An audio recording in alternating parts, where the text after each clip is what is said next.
Hello, everyone, and welcome to our first third Thursday of 2022. An amazing lineup we have for you tonight, a really cool presentation from two people that we are just so lucky to have with us. But I did just want to take a minute and say welcome to our first big public event of 2022. Welcome to this new year. I hope that you're taking care of yourselves and that you are getting what you need for your writing out there in the world in whatever way you can. And just a reminder that the Writers League is here for you, that we have an awesome next few months already planned of programming, both the classes that Sam was mentioning, our public events, write-ins every month, the chance to get together with other writers and just spend some time on Zoom for now, writing, and then we'll be heading into our annual conference in June. So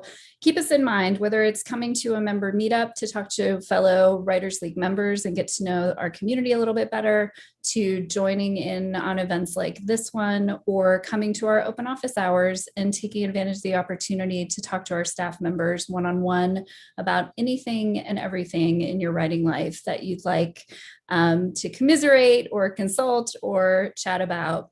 We're here for you. So please do keep that in mind, and our best wishes to you for the year ahead. We are excited to be back tonight. We have a big crowd here, and I think it just speaks to the fact that we have a cool presentation planned, and also that folks are wanting to gather and think about craft and think about creativity. And so that's what we're going to do. So thank you very much. I know it's a big deal to spend this evening with us, and we appreciate you. And we hope you have a great time. So I'm going to introduce our two speakers, and then we're going to get to it. They're going to do a presentation based on their book, Syncreate. And I will say I've read the book, and it's pretty awesome and also really inspiring, and kind of got me to think about getting my butt in the chair sometime soon. So I hope that you will support them and pick up a copy if you haven't. I promise you, you won't be disappointed. But I'm also so grateful to them to so generously share some of their wisdom and brilliance with us. And I apologize for my dog barking in the background as I do this introduction. So we have Charlotte Gullick, who's the chair of the creative writing department at Austin Community College. She holds a BA in literature, creative writing from UC Santa Cruz, and an MA in English creative writing from UC Davis, as well as an MFA in creative nonfiction from the Institute of American Indian Arts. Her awards include a Christopher Isherwood Fellowship for Fiction, a Colorado Council on the Arts Fellowship for Poetry, and residencies at MacDowell and Ragdale. And she is the author of the wonderful novel By Way of Water, and an amazing, brilliant instructor who shares her time with us often throughout the year. Please welcome Charlotte Gullick. Thank you for having me. And Melinda Rothaus is a creativity, career, and leadership development coach and consultant, as well as an educator, facilitator, and public speaker. She is also a singer, songwriter, and bass player with many years of training and experience as a performing musician. Her other creative pursuits include contemplative photography and writing. She holds a BA in biopsychology, master's degrees in religious studies and performance studies, and a PhD in psychology with a specialization in creativity studies. She's a longtime meditator and mindfulness practitioner, teacher, and leads workshops and retreats in contemplative arts and creativity, both in the US and internationally. She's the author of the best-selling book, A Mindful Approach to Team Creativity and Collaboration in Organizations, Creating a Culture of Innovation. And welcome, Melinda. So great to have you and to get to know you a little better as well this evening. So I'm going to turn it over to Charlotte and Melinda, and I know they're going to share their screen. They're going to share a presentation, and then we're going to chat a little bit on the other side. If you have questions throughout, throw them in the chat box or the Q&A box, and we'll get to them, we promise. And here we go. Thanks so much, Becca. We're so happy to be here. And I just want to amplify what Melinda said. It is a true honor to be here, and also to thank you all for coming and kind of hopefully setting your compass for creativity in this coming year. And you're, like Becca said, you're spending your evening with us, and we're really grateful for that.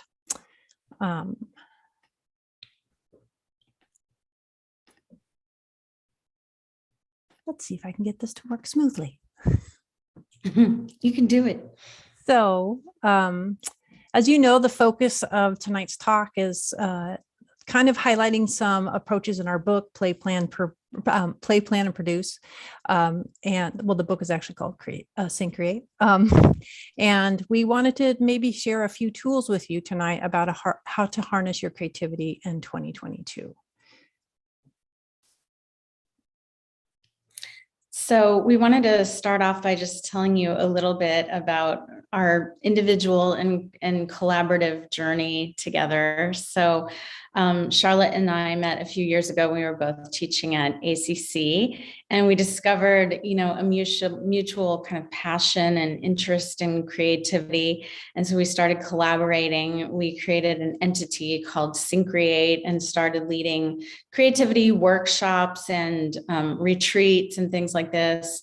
I'm as Becca said, a musician, singer, songwriter, and bass player. And I'm also a writer and teacher and coach. And so my passion really is around creativity. So when Charlotte and Matt, we felt a real synergy, which is the sin in Syncreate, and started working together. And so over the years, we kind of developed a process around creativity drawn from both of our kind of individual journeys as artists, but also as teachers and coaches, and helping other people really embrace their creativity. So we finally, in the last couple of years, have been able to commit some of what we've discovered into this book. And I'll just add a little bit here. I think one of the reasons that this project to me is so exciting is I think I didn't know it, and I was realizing it as Melinda was speaking, is that I was feeling a loneliness as a creative person and as a teacher. And it was kind of a feeling I didn't actually have language for or know how to recognize what's happening within me. And then we started to meet and I felt more alive. And I think and we both help other people with their creative process. And we started to realize that there were some patterns and common stalling out points for ourselves and for other people. And we really wanted to kind of take on the established myth that a writer does it on their own. And for us, there's a lot of high stakes in that because we want to empower people to feel good about their creative process. And that's counter to a lot of what we see in popular culture about the tortured artist or the addicted artists. And we think there's another story out there, one that is rooted in community and connection and building each other up and not being necessarily so competitive. And that's one reason I think we're such a great fit for the Writers League of Texas, because they're also really doing that, supporting community, demystifying the idea of what it means to be a writer, empowering you with tools. So it's been just a real joy to work with Melinda and to have that nameless thing that was going inside of me to turn it around in this incredible way that we've created this book together that we hope is useful for other people. And we're just really thrilled to be here tonight, and we're grateful. Absolutely. So many of you have already kind of done this, but one of the things that we like to do is to begin to demystify creativity is to start with confidence. For a lot of us, we immediately start with a disclaimer. Oh, I'm Charlotte. I had a student in a class say yesterday, I've been writing, but I'm not a writer. And so most that default is to go into the negativity. And then I'll ask Melinda to kind of introduce this part of the exercise. Yeah. So one of the things we love to do whenever we start kind of a workshop or a presentation is go around and have people introduce themselves, starting with the phrase, I create.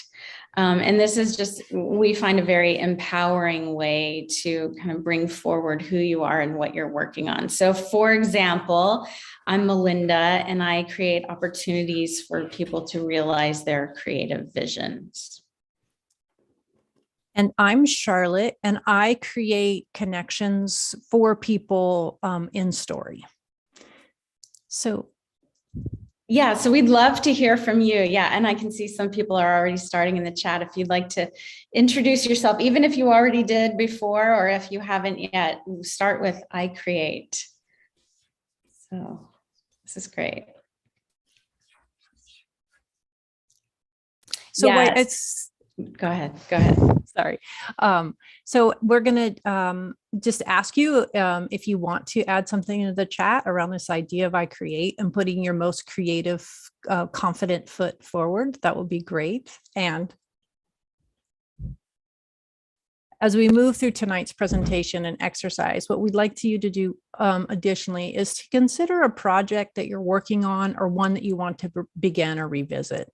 So maybe just take 30 seconds and think about where you want to be at the end of 2022 with your creativity. And we've already talked about this a little bit tonight, but maybe it's a different relationship to your creativity. Maybe it's more process driven or product driven, that you're like, I want this year, the year to be, I complete those 5 essays, which someone put in the chat. So we'd like you to be thinking about that as we go through tonight's presentation. Melinda, do you want to add anything to that? No, I'm good. Okay. It's great to see what everyone's creating in the chat. Keep them coming. Okay, so I'm going to give a little bit of an overview of the Syncreate process. So many of us, even if we consider ourselves writers or creatives, we still struggle with creativity on some level. Maybe it's that we have a creative idea, but we're not quite sure how to bring it into the world. Or we may struggle with self-doubt or questions of, as Charlotte just said, our identity as a writer or as a creative. So we've identified a number of kind of common barriers to the creative process, and kind of put them into this model that we developed to help you kind of overcome them so you can get from start to finish on your creative projects.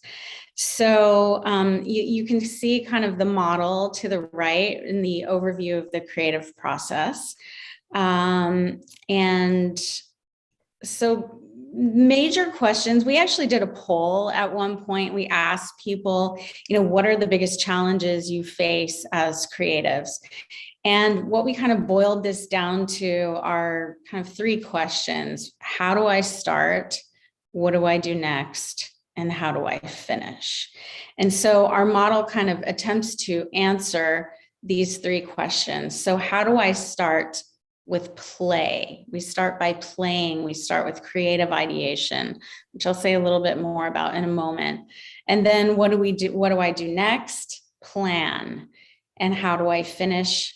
Produce. So I want to say just a little word here about the ideas of divergent and convergent thinking, which play a big role in our model. So divergent thinking is that kind of creative ideation, what we typically think of as, creative thinking, making associations between things, daydreaming, brainstorming, coming up with ideas. And then convergent thinking. So if divergent thinking is kind of like opening up possibilities, convergent thinking is kind of honing down, like, okay, well, what are we doing here? How are we focusing? How are we getting towards some kind of finished product?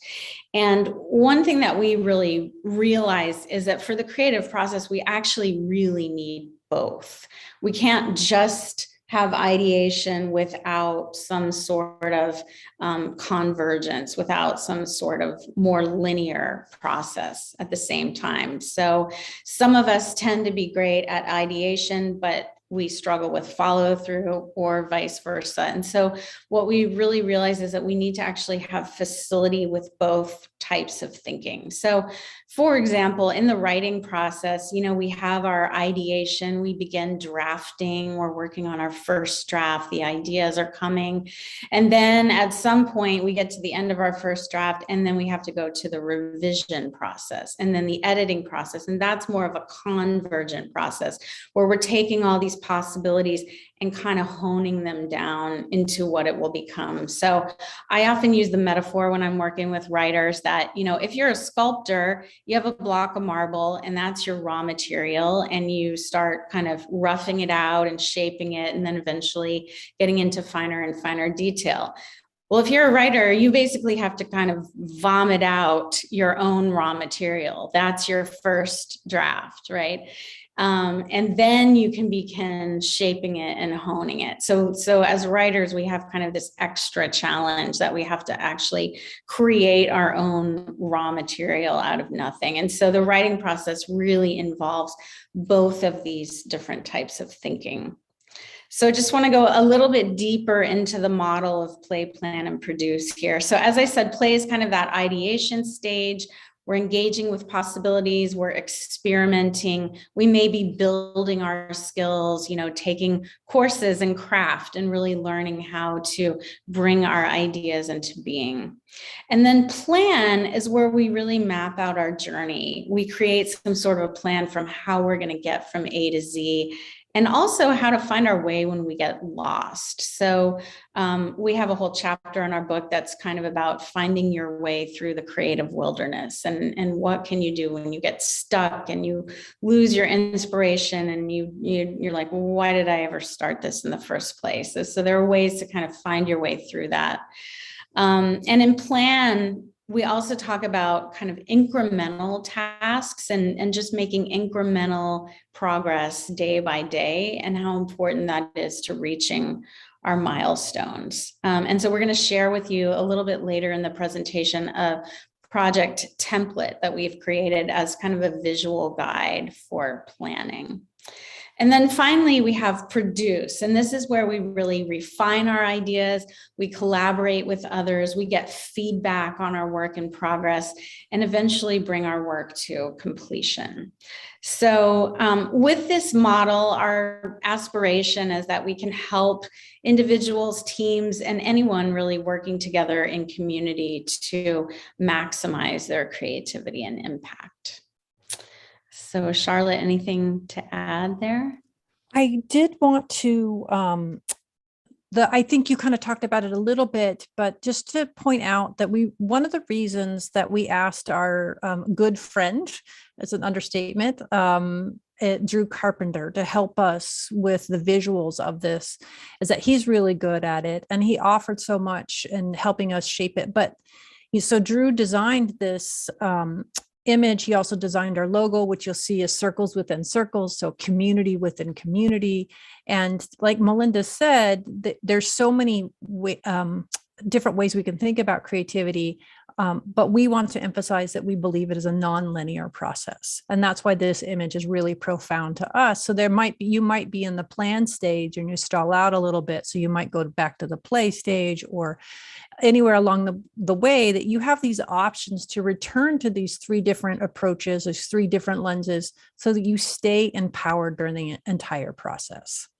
Yeah, great point. And that also brings up that, as you see, this is a circle, and it's not a linear process. It's not like first you play, then you plan. You're playing, you're planning, you're producing, you're going back, you're refining, you know. And so we know that creativity can be very messy. It's anything but linear. And so we've tried to kind of incorporate that into the model as well. So I'm going to talk just a little bit before we go into our exercise for tonight about why play is important. And Melinda beautifully spoke to it already, I think. And I just want to add a few more things. So I think I think writers carry a special burden when it comes to the creative process, because many of us already know how to write. We know how to put a sentence together. We know how to use language when we speak. And so there's this kind of silent expectation that we automatically should know how to do it well. But, you know, writing a good story, writing a good poem, a good screenplay, a good memoir, it takes practice. And so that's just one thing, that practice as play is one of your biggest gifts as a writer. Judith Barrington, she talks about the apprenticeship that we must undertake when we become writers, that so that we can close the gap between what we're able to do and what we want to be able to do. And Melinda and I, and through our kind of play together, we really are wanting to emphasize how important play is, that it is essential to connecting to new ideas, allowing yourself to see the new associations, putting strange things together. And it really becomes that playfulness is a cornerstone of the creative process. If you try to plan too soon, you can kind of undercut your joy, and you need so much joy to make it through a whole project. And there are some people who do plan first before they play, and I don't want to negate that as an approach. Again, that's why it's kind of the circular thinking. But we also do want to say, like, play is your friend. And for some people, the idea to be a writer is like this little whisper they have within themselves, an impulse, like, I really want to do it, but I have all these other things I should be doing. So if I'm going to write, I better be good at it right away. And that just puts so much pressure on you as the creative to try and justify your longing to be a writer. And so that's what we really think that another reason that play is important is that you give yourself the opportunity to explore. So those are a few things I just wanted to say about play. Did you want to add anything, Melinda? I think I'm good for now. Okay. Thanks.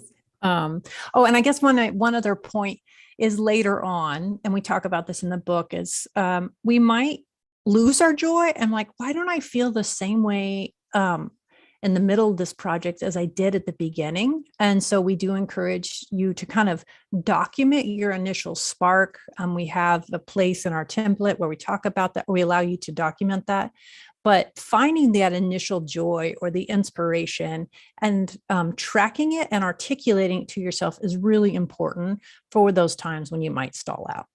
Yeah. And actually, I will say one other thing. While play is incredibly important, despair is also part of the creative process, let's be honest, right?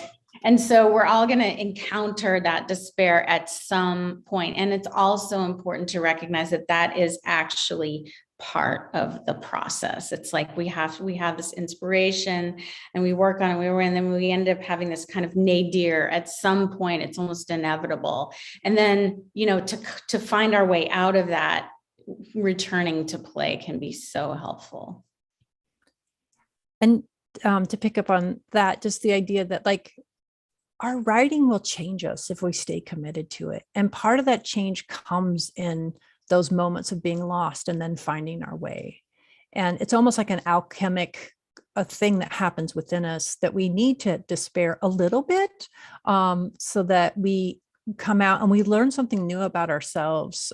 Maybe it's the story itself. You're like, oh, I didn't know I felt that way about the world. But then you could also, like for me, one of the reasons that I write is because I feel like where I come from isn't seen with a lot of grace or dignity. I had a student say this last semester that she wanted to write about Latinx people without mud in the description. And she meant she wanted to bring dignity. And so there's like this important element of, I totally forgot what I was talking about. I'm despairing. I've lost my way. Help me, Melinda, accountability partner.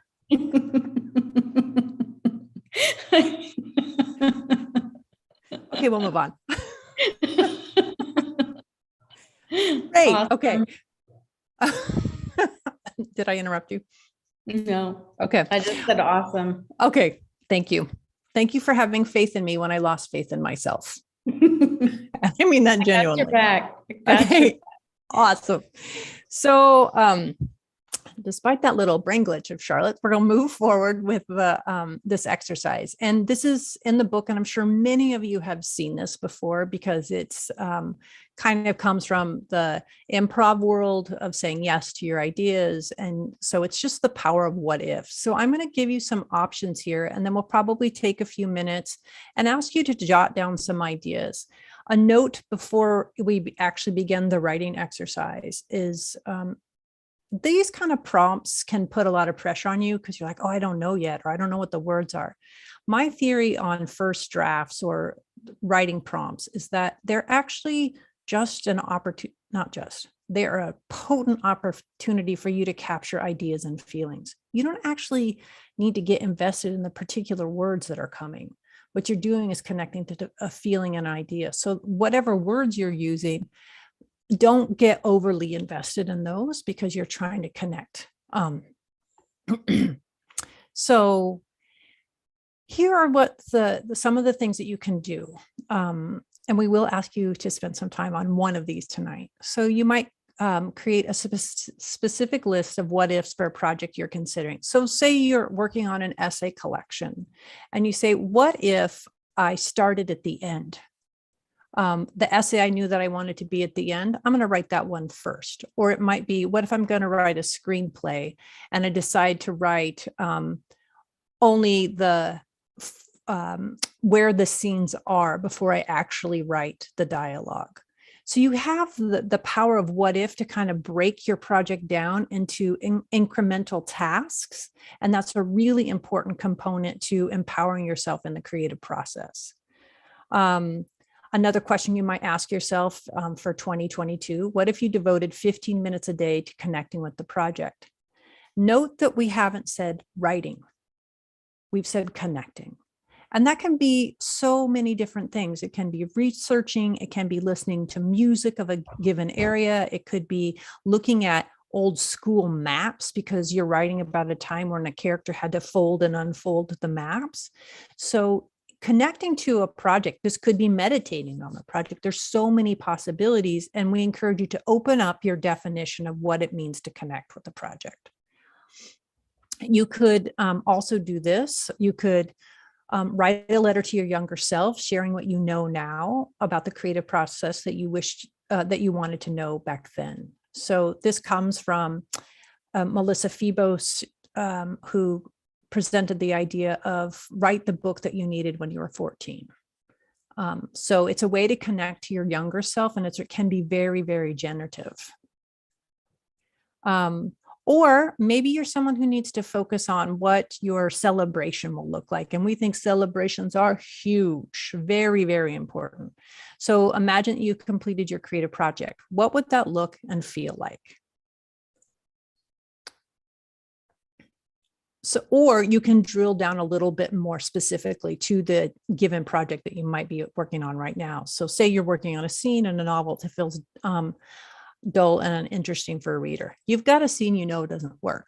How can you fix that or play with that? You might gift yourself 10 possible what ifs to energize the material. And then you could ask yourself, what if I added another character to the scene? What if I set the scene in a different location? What if the weather changes dramatically because you live in Texas and who knows what's going to happen? Oh, so sorry about that. What we would like to do is spend some time, I think where we are is that we will probably take 10 minutes and ask each of you to choose something on this list that resonates with you or scares you. And maybe, what do you mean it scares, Charlotte? Like, what if you devoted 15 minutes a day? You're like, I can't do that. And that kind of like scares you a little bit. Maybe you should lean into that right now. So what we'd like you to do is choose something from this list and just journal your thoughts and kind of think about maybe where you want to be at the end of the year and see what unfolds. I will be quiet.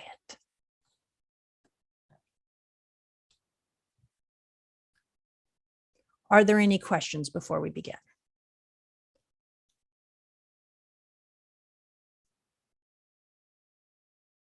Okay, here we go.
We'll give you about 1 more minute with this.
Okay, if you can finish the sentence that you're on, if you're writing in sentences or if you're writing in lists, maybe stop that. So a couple of things to say here before we invite anybody to share in the chat how this went for you or what prompt you chose. There are 3 things I would like to highlight out of this. 1, if you did this exercise, you wrote today. Yeah, that's awesome. You are a writer writing. That's fantastic. And then the other thing to highlight here is that you have options. I think sometimes when we're in a project, we feel like we need to know exactly what comes next or exactly what we're doing. And our book has a lot of different exercises like this to kind of like jostle loose your relationship, to get you to be a little bit more open about how you might approach your given project or your given bigger year. And then the third thing is if this had heat for you, or if this was a writing exercise that opened up some ideas for you, we encourage you to come back to it tonight or tomorrow or the day after tomorrow and spend 20 to 30 minutes and kind of build your relationship with what you just did and see where you want to go with it, not under such a time constraint, but this could be the foundation for 2022. Thinking about what is possible for you as a writer, as a creative person, and where you want your work to go in the next year. Melinda? Yeah, great. So we invite you to share a little bit about what you wrote or what you connected with in the chat. And I see some people have been doing that already. So I'm just going to read a few of these and maybe comment a little bit. We may not have time to look at every single one, but Norm kicked us off here and he said, what resonates with me is doing the what ifs exercise for the ending of the novel I'm working on. I'm a bit stuck right now and this could help. So yeah, that's a wonderful way, right? So sometimes when we're working on a project, you know, if we can't see to the end of it, then we get stuck. But once we can kind of envision and find our way through to the end, then we can find the momentum to continue. And then let's see, we have Leah says, I believe just reconnecting 15 minutes to my memoir could help me. And that seemed to resonate for folks. So somebody, Michelle says, that was amazing. I did 25 what ifs for a story. Wow. In a short period of time. It's great. Diane says that this exercise was very revealing in many ways. Other folks commenting on the 15 minutes a day. Great. Yeah. So what if ideas for a scene I'm about to write in my WIP created some great ideas about deepening conflicts and complications. And then Kelly is planning her book publishing party because that's fun. We love that. So yeah, so celebration is huge. We talk about that a lot in the book. You know, it's even just incremental kind of milestones along the way. It's really important to celebrate. You know, we can get so stuck on what am I not doing or what haven't I accomplished, but it's important to also celebrate what did I accomplish? What is working well here? Just having that sense of gratitude. May I add something there, Yes, Melinda? of course. So Melinda's going to talk in a moment about the template and the power of milestones and tasks. But the other thing, it's important to break a project down into tasks. You have the opportunity to celebrate as much as possible, not just the end, but along the way. So you're reshaping your relationship to it. And sometimes maybe it's not a celebration, but it's a restoration. And we talk a little bit about that as well. And like, well, I can only have a reward if I'm doing well. But sometimes we need rewards when it's not going that well also. Absolutely. Absolutely. Just want to share a couple others here. Isabella says, the what if is an amazing exercise. I have this idea that every first draft needs to be perfect. And as I'm writing, I'm editing at the same time. And so this disrupts my creativity because I'm so focused on perfect writing and language, and it kind of makes my joy fizzle out. So doing this, the what ifs helped me take a different look. And one of her objectives was, what if I just jumble nonsense onto paper and let the creativity feelings flow freely before editing? So that is such a good point, right? If we try to draft and edit at the same time, we're kind of doomed, right? That perfectionist impulse kicks in. It can leave us completely paralyzed. And so, this is another thing, back to the idea of convergent and divergent thinking, drafting, doing what we're doing right now, just getting ideas out, letting it flow. And then we kind of take off our drafting hat and put on our revising hat. These are two completely different processes in the brain, and it's almost impossible to do them at the same time. So if we can really give ourselves permission, okay, right now I'm just getting it out, I'm just getting the ideas out, it doesn't have to be perfect, I'm not going to judge myself, because there's a time later in the process when we can put on that revision hat and really get into the nitty-gritty of it. So yeah, so maybe just a couple more. Did some what ifs about, this is from Cynthia, a short story I'm writing about 3 middle schoolers. Great. And then Heidi says, I wrote to my younger self about the revision process, how it can be revitalizing. Wonderful. I see quite a few here. I'm so sorry we can't get to every single one.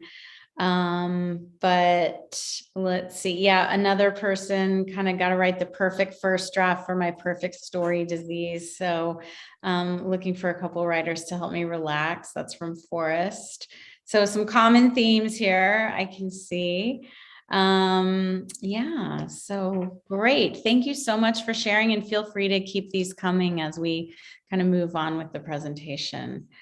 So next, we just want to walk you through a creative project timeline template that we've created, and each of you will send this out to everyone who registered after tonight's presentation, so you can use this template for your own projects. And it's kind of a way of just kind of visually organizing how you want to move through the stages of play, plan, and produce. And so there's a space here to kind of write down your project mission statement, if you will. What is this project about? What is my inspiration? This is something you can kind of return to, particularly when you start getting stuck or lost in the process.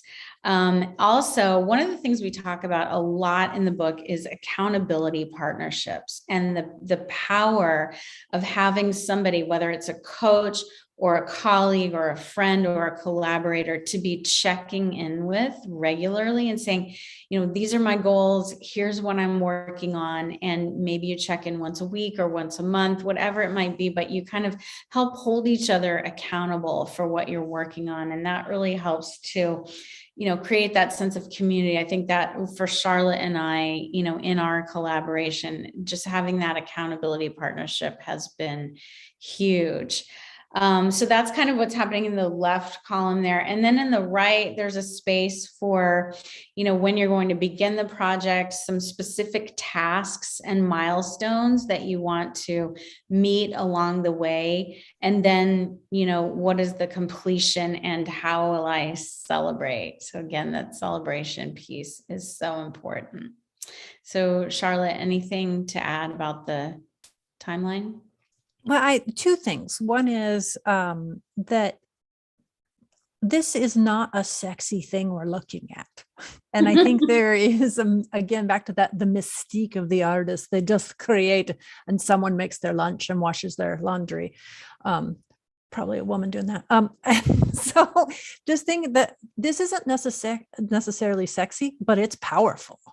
That you acknowledge that this process is something that you have to break down into steps and that you need other people. So that's one thing I would add. And then the other thing, just to tease out a little bit of meaning, Melinda and I are each other's accountability partners for this project and for Syncreate and for our individual projects. So that's what, I'm like, I'm working on novels. She's working on an album. She's working on an essay. I'm working on an essay, so that, and we don't necessarily share the work. We don't share pages of each other's project, but we say, okay, where do I want to be with this the next time we see each other?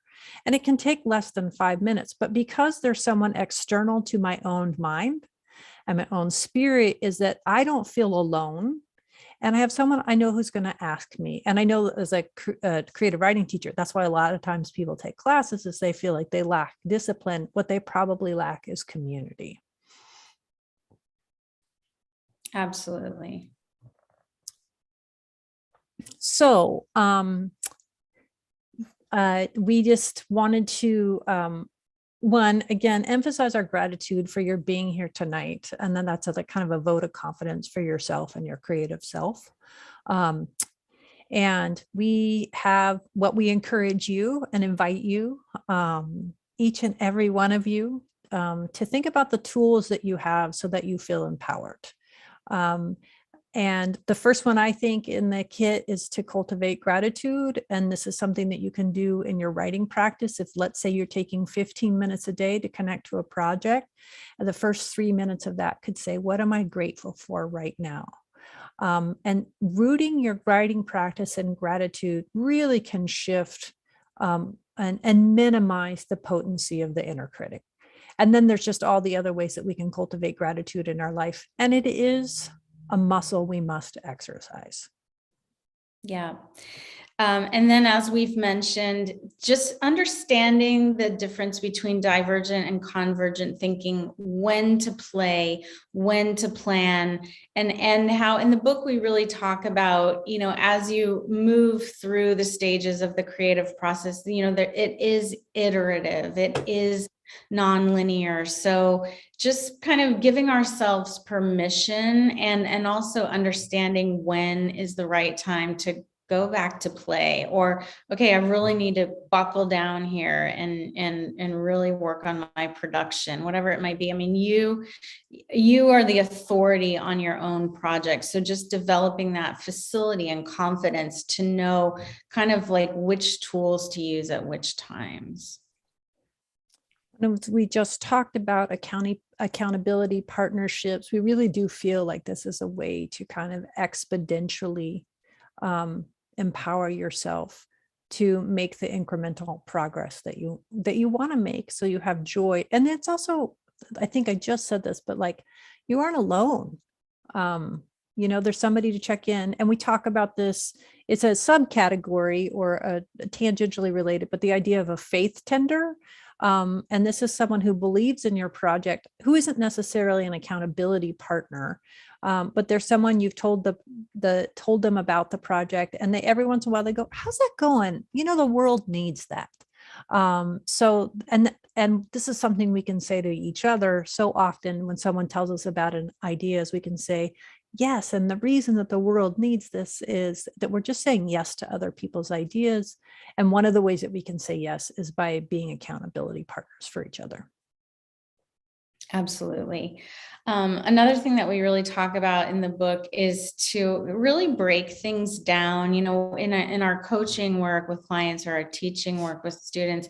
It's like you can have the big milestone and you can have, the task, but we also really believe in this idea of setting micro goals. Like, today, I'm just going to connect with my project for 15 minutes, and I'm going to do that continuously.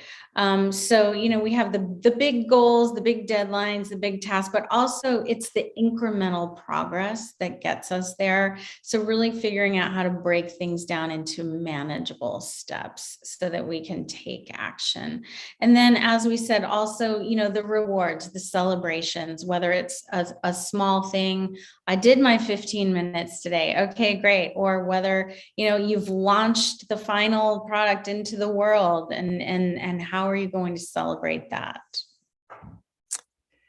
And kind of the overview of tonight is that we just really hope that you understand or take away that the creative process through our approach is that you get to play, you get to plan, you get to produce. So these are discrete and overlapping elements. And as Melinda said, with the divergent and convergent thinking, is that you have options. When you sit down to engage in your work, you have a variety of avenues or entry points into the material. And that this is something that you can ask yourself, do I want to play? Do I want to plan? Or do I want to produce? And Melinda and I did this a lot when we were writing the book, because we wrote it during COVID over the phone or occasionally Zoom. And we would say, what do we feel like doing today? Is this a day where I have the energy to generate content? Or is this a day where I feel like I really want to look at the language that we've used in this chapter, and let's really engage our convergent thinking? And quite often, what was really cool is our energy really matched. I don't think we had a day where someone was like, I want to write my material, I want to diverge, and I want to converge.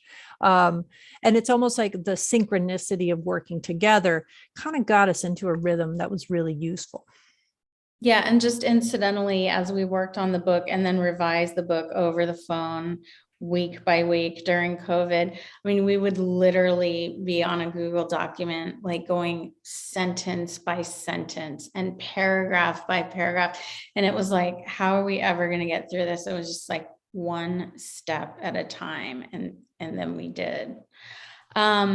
So another piece that we touched on earlier is finding your way through the creative wilderness. It's inevitable. We're going to get lost. We're going to lose our way, but we need to know that we do have strategies for finding our way through. And if we kind of think about the creative process as akin to the hero's journey, right? There's always that point where we're facing our demons, whatever form they come in. And that's just a part of the process. So just kind of understanding that can be really helpful. And kind of knowing what are some of the tools or strategies we can use when we do get stuck. And one of the tools in your toolkit to have an empowered 2022 is to remember that no one does it alone. So that community is essential. Every book that we see is a collaborative process. I once had a teacher say, even your credit card bill is a collaborative process. People decided on that together. That sustaining yourself by sustaining others is really recursive. It's kind of like the creative process itself. And that the community, and we have a chapter where we talked about creative citizenship, and we give some ideas about what that means and how you can engage in that. And this also can be a way to sustain you, that you, let's say you have the big goal of getting a book published, and you break it down into the micro goals, and you work with other people and you get there. What are some things that you can do for other beginning creative once you arrive? That if you think about the community that you will support as you go on your journey and as you arrive, when you arrive, that can be really encouraging and uplifting. And just to again say that taking a class, even if you already have 2 writing degrees, taking a class is about being humble and recognizing that we have so much to learn, and that we usually learn best when we're in community. Yeah. So we invite you to reach out to us if you need resources or just a little shot of encouragement. Like we said, we'll be sharing our timeline template with you. And we're also going to be kind of putting together a resource list for that little shot of encouragement. So we certainly encourage you to keep in touch. And here's how you can stay connected. Yeah, so you can visit us at syncreate.org /book for more information about the book. You can get a copy at Book People, either physically or online, as well as bookshop.org and many other retailers where books are sold. And also wanted to tell you of a particular event that we have coming up starting in late February. We're going to be offering a 6-week coaching group, which is kind of a deeper dive into this process of play, plan, and produce. So if people have a particular idea for a project or a project in progress, we'll kind of walk you through week by week these stages so that you can either, get from start to finish on a creative project, or at least kind of plan out your process for getting from start to finish. And so the early bird registration deadline is February 1st. So you still have a little time. And we are accepting registrations for that up through February 15th. More details on the website, or also put your email address in the chat if you're interested, and we can reach out to you with some more information. And I guess the only thing I would say, the thing I'd say about the coaching group is that it's also obviously an accountability group. So you will have the opportunity to kind of test what it's like to set a goal for yourself and then have to report back each week on how it's going. And it's like you're almost creating the muscle memory. So this becomes something that you do. That is our presentation. We're super grateful to the Writers League of Texas and to all the people who support the Writers League of Texas. And I'm going to try to get out of this presentation. There. Thank you so much for that. It was really wonderful. And I know folks are welcome to slip out if they need to, but I did want to spend just a few minutes asking some questions of our two wonderful presenters. And also, if anyone has a specific question, you're welcome to drop it into the chat box or the Q&A box. But, we've been talking, or you have been talking a lot about play, plan, produce, and the book really is wonderful. So congratulations again. And I hope that folks, I know Sam will probably drop the link again into the chat box where you can pick up the book at Third Thursday. Is supported by our Book People partnership. So we'll be dropping Book People in there, but obviously any independent bookstore out there in the world that you're able to support through bookshop.org. But, let's talk for a minute about play. And I want to ask each of you as individual creatives, if you'll just tell us what your favorite, when you have to return to play, when it's either you're starting something fresh, some folks might be doing that. Here we are at the beginning of the year, or you're just at that point where you want to go back to play in the middle of your plan or your produce. What is your personal, maybe one of, I'm sure you have many go-tos that you try out, but what would be one of the things that you try or that works for you as a creative? And I think I'll start with you, Melinda, because you're nodding and I feel like you've got something in your head. Yeah, as you were saying that, one of the things for me when I kind of get stuck, it's always really helpful. Well, two things, I guess.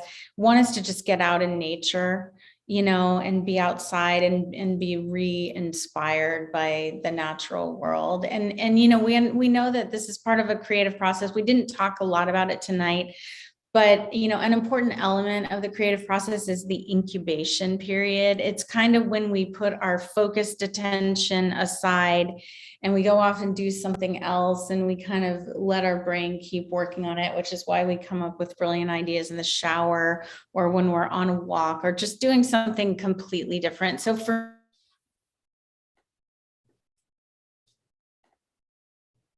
think we've checking in with my people, right? Like connecting with Charlotte, or, connecting with other friends, collaborators, whatever. And also just kind of not losing my sense of humor, just remembering the sense of humor when I get too, serious about things. Yeah, wonderful. Yeah. Especially, the nature or getting out for a walk and being outdoors, and, especially these days when it's sort of our best option for for doing anything outside of our homes.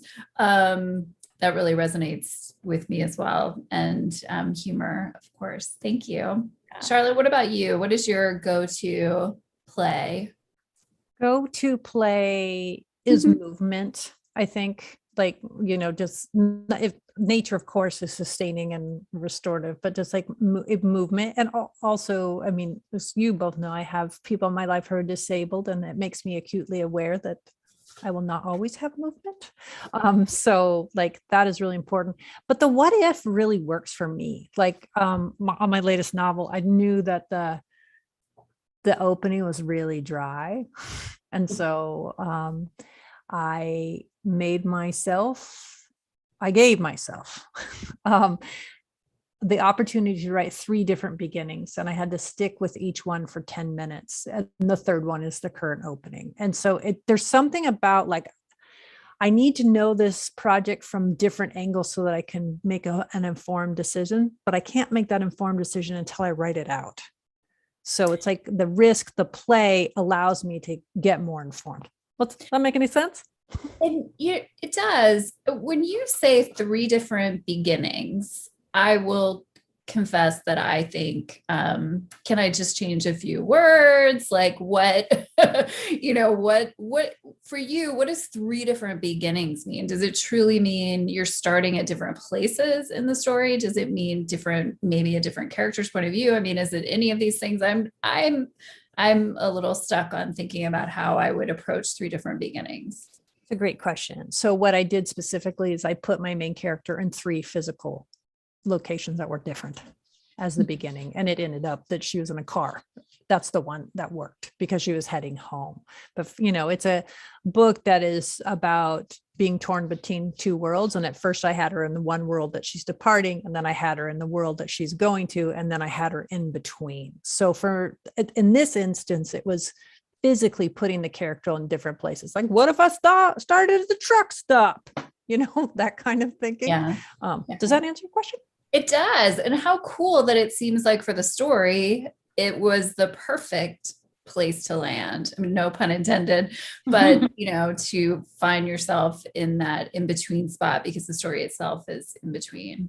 Yeah. Yeah. And I would just add to that this idea of experimentation is so fundamental to play, and it's connected to the what if. And it's like, well, let me try this. And, I don't have to this anti-perfectionism thing. Like it doesn't have to, I don't have to get it right and perfect immediately, but you can try out different things, and it can be very liberating. Yeah, I love that. So the other chapter or section that really, spoke to me as I was first reading the book was your chapter on, and I think you've referenced it tonight, on getting lost and finding your way.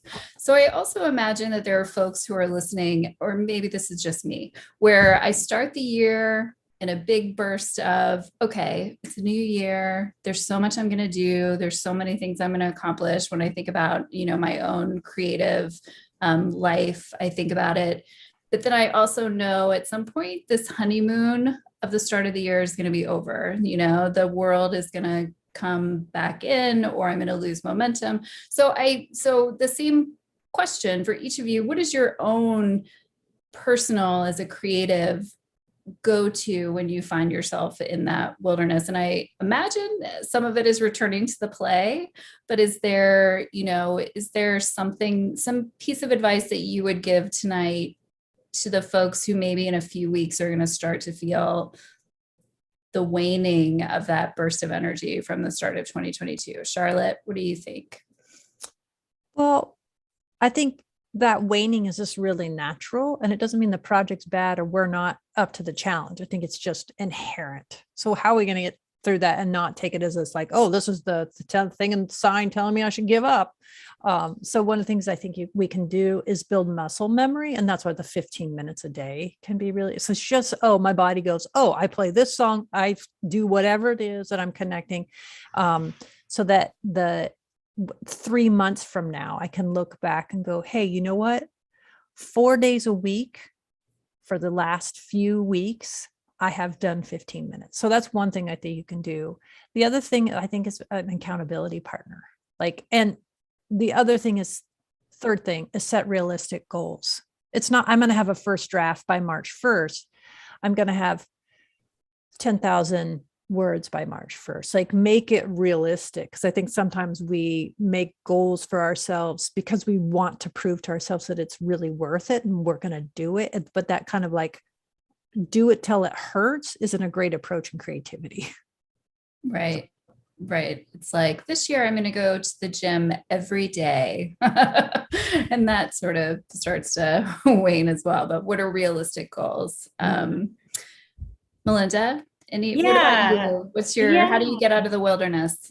Yeah, so I think Charlotte spoke to kind of some of the discipline around it. And, one thing that was helpful for me, and we talk about this in the book, when I was working on my dissertation, which is just like, this gargantuan project with all these steps, and it's incredibly daunting. Somebody told me about a book called The Wounded Researcher by Robert Romanishin, who's a Jungian scholar, and kind of based on the idea of the wounded healer archetype.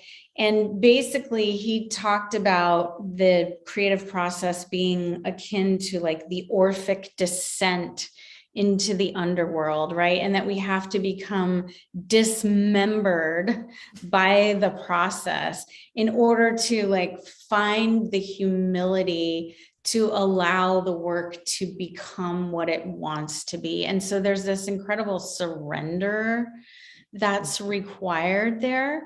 And so just kind of understanding that that is part of the process. We may have like certain ideas or certain goals, or want to get to this point by this time, or whatever it might be. And then, it's almost like we have to become humbled in order for, the true depth of the work to emerge. So just allowing for that kind of alchemical process, I have found very helpful.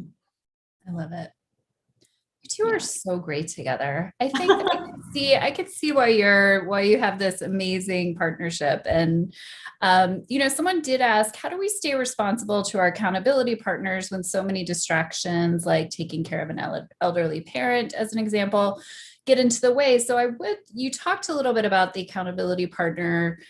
I guess I would just ask if there's anything more you could say about what kind of expectations you might set with each other, how you manage that relationship, how you even identify who the right person in your life might be to be an accountability partner. Are they always another writer? What else can you tell us that maybe will help some folks figure out who that might be for them? Charlotte, I'm going to start with you. And Forrest asked us, how do you find partners? And I know there are other people here on the call they're not looking necessarily for a writer's group. They're looking for that other person. And that's really hard. But I think going to events like this and getting connected is something you can do. And then I have so many thoughts, but one is, it doesn't have to be a big deal. Like, you can say, so let's say Becca and I are accountability partners for our novels. And I say, Becca, where do you want to be with your book in 1 month? And she answers that question with a realistic goal. And then she asks me the same thing. And then I put into my phone, text Becca on this date and say, how's it going? And it can be that simple, that little text. 1 month is a little far out, so maybe it's every week or whatever. So I think it doesn't have to be a grand search. It can be like, hey, I need somebody to ask me this. And we do talk about this in the book, where we did, like, it shouldn't be someone that you have a lot of other relationship expectation with. Like, so if, Drew says, how's that writing going? I'll be like, I took out the garbage. Like, you don't want to overcomplicate the accountability partnership. Poor Drew. Oh, I yell at him a lot. The other thing I wanted to say for the person who sounds like they're wearing a lot of hats and they're being there for a lot of people, and that there are times in our lives when we can't write. It's just impossible. But I believe we are still writers because we're moving through those experiences as someone who's paying attention to scene and tension and dialogue, and that we can just ask ourselves, when I can, I'm going to journal about this, that we can have more compassion, and that writing isn't something that goes away because you can't show up in that time because you're showing up for other things. It will be there when you are ready to return. It may be a little squeaky. It may be like the oil man, tin can guy in Wizard of Oz. The Tin Man? Tin Man, no. But he'll be there. The tin, yeah. Okay, Melinda. Right. I mean, I have a personal mantra that's I can do everything, just not all at the same time. Right. So it's like giving ourselves permission. It's like, okay, one thing at a time. Sometimes for me, it's literally one moment at a time. But I know people who get together on Zoom or on the phone with another writer periodically, and they just dedicate an hour and they both sit and work at the same time. And they may check in a little bit about their respective writing, but really they're just like, okay, I'm going to take 1 hour out of this week, out of my busy life, to sit with this other person. We're each going to work on our stuff. But, like Charlotte said, it can also just be, having the courage to reach out to someone and say, hey, would it be okay if I check in with you? Here are my goals. Here's what I'm working on. So it can look a lot of different ways, and it doesn't need to be someone working in the same genre or even in the same medium. It could be someone doing something completely different. Really, anyone who's willing to kind of stay in contact with you and kind of support you along the way. Yeah, and I will mention, because Nancy mentioned it, that we do twice a month write-ins here at the Writers League, and they are Zoom meetups where everyone's on camera at the start, and you're welcome to say anything you want about what you're working on, what you want to accomplish that evening. So right up front, you're stating your intention, and then if you stick around to the end, we come back on camera and talk about the experience. We commiserate in the chat box. So it's a small, easy two times a month opportunity to give it a shot and see how it is, talking to other writers about what you're intending to do, and then circling back at the end. I think that is a great note, though, to end it on. Just you two are wonderful. This book is really wonderful. I hope folks will check it out if you haven't already. I think there are a lot of folks here tonight who have actually picked up the book already. So you'll find a link in the chat box right now. We will absolutely send out the timeline. And also, if you give us whatever contact information, Charlotte and Melinda, you want to share with us that we can pass on, and information about your Thursday coaching group. And mostly just a big thank you to the two of you, a big thank you to Sam and Evan, who are also here, staff members working tonight, and a huge thank you to all the folks who came out. Happy New Year to you. We wish you the best in the coming months, but we also hope that you'll hang out with us as much as you can in 2022. And just know that here at the Writers League, we are here for you. So keep us in mind for any of your writing needs. Charlotte, Melinda, anything you want to say before we end this beautiful evening? I just put our email address in the chat. You can reach us at info@syncreate.org. We also forgot to mention, we have a meetup also that we do periodically. And so we have a meetup group, and you can find us on meetup.com under Syncreate. And we have various kind of events that we do there as well. So that's another way to stay connected. And I'm really just grateful to be here. It's been a wonderful evening, and my only regret is not being able to see everyone. So, but it's lovely to see all your Next comments in time. the chat, and yeah, just wonderful to be here. Thank you so much. I would Great. just add, it's great to work with Melinda. Great. I'm not a great collaborator. She's really patient. I think that's great. But also working with the Writers League is just a wonderful partnership. To me, models what we need as creatives. And my final thought is that if anyone is despairing, just remember that you are part of a profound circle of writers. And that you're actually, so many people are writing that you're not actually alone, and that can be a sustaining thought. Beautiful. I always know Charlotte Gullick will give that last word that will leave us all feeling squishy and full in our hearts and good. Squishy is a good thing. Okay, good. It's not like the trauma bombs that Hope tells me I tell. Love it. All right, everyone. Have a great rest of your night. Have a good rest of your week, and we'll hope to see you soon. Thank Take you. care. Bye, bye, bye.